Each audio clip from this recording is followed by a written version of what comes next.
I know we said strength was important for Parkinson's. We've talked about strength being important for knees, for example. Yes.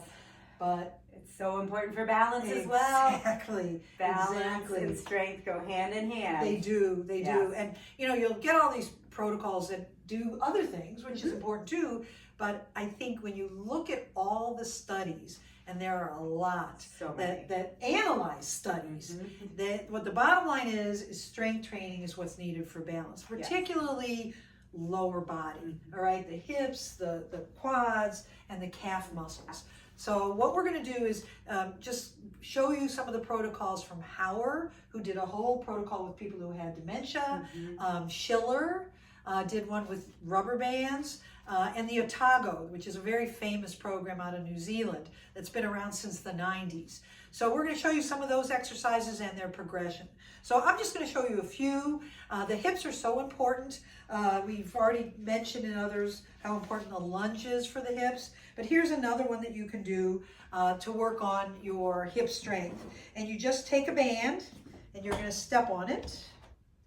And then you're going to cross it. Now, you can hold it like this, which I don't love doing. And the reason is your biceps get a little tired. So if you do this, you're not really using the upper extremity. But now what I'm going to do is I am going to sidestep with this, trying to keep my body from not doing this kind of thing. I'm just going to try to step straight. My knees are a little bent, my body's straight. I don't want to bend over like this. I don't want my knees straight because that pulls in other muscles. So a little bend in the knee, hitting with the heels, and I'll walk all the way across the room. And when you do that, you can really feel it in your hips. It's a great, easy exercise to do. I do it during commercials. Then you have your knee extension. Probably one of the best exercises is a sit to stand, all right? But when you do your sit to stand, you know, get a chair, prop it against a wall if you can. I won't do that because you won't be able to see me as well. And when you do your sit to stand, it's a great idea to go down, touch your buttocks, and then come up. So touch the buttocks, come up, all right? What you don't want to do is be way too far forward like this because now you're using your hips more than your quads. You get more quads if you go straight down. All right, as many of those as you can do. Finally, the calf muscles, which are just so important. And when you work on your calf muscles, again, I would suggest the kitchen counter. I'm going to use a chair because can't do the kitchen counter. But, you know, going up and down on your toes, just like this, very simply. Once you can do that, all right, if you have to do it holding on, fine. Then do it with what I call piano fingers. All right, so you're touching, but not as much. Then you can do it with one hand, then one hand piano fingers, then one finger, then nothing, all right? And do as many as you can. I like to get my patients doing up to 100. Once they can do 100, you hold on, lift up one leg. I'll do it so you can see a little better. Lift up one leg and go up. Again, both hands, piano fingers, then you do one hand, then you do one finger, then you do nothing. And then you try to build up to about 25 times doing the calf raises. So that'll get your hips, your quads, and your calf, which are all the ones that are in the numerous studies. Dana's going to take it even further. Well, I think that was great, and I think you showed very challenging exercises and 100 calf raises. You are just tough on your patients. I am. No, but it's important.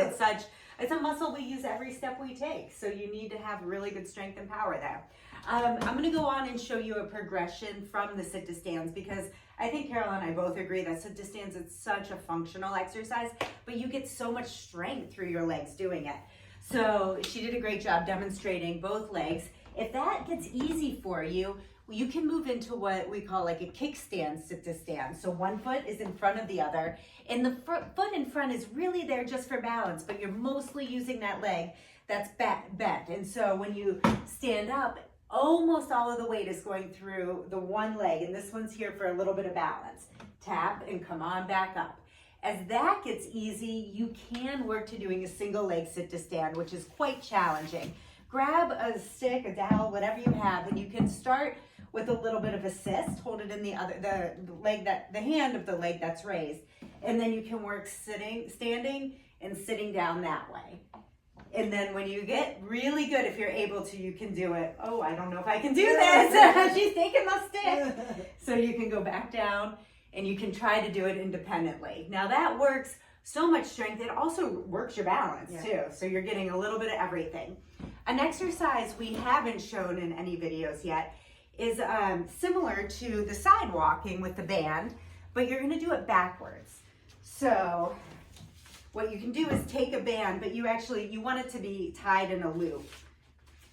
And I like this one, it's just a little variation. It incorporates your hips, which we need strength in to succeed, to have good balance.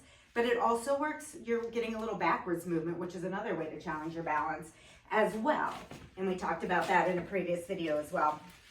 Okay, so the band will go around your ankles, and you're gonna just put a little bend in your knee, and you're gonna walk backwards with your foot out on a little bit of a diagonal.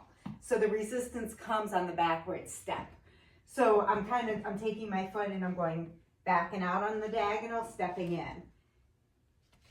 So that gets your hip muscles and through the glutes and challenges your balance in a different way. And you just want to make sure that you're getting a nice tight band so you're getting resistance on the step.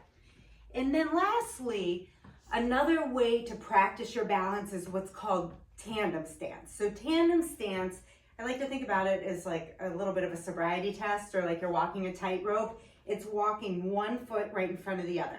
But you can practice that as an exercise for balance in just a standing position. So try to put heel to toe and see if you can stand in that narrow base of support. Now standing here can be quite challenging. So you can progress that by either doing a little wider base or just spreading your feet out a little.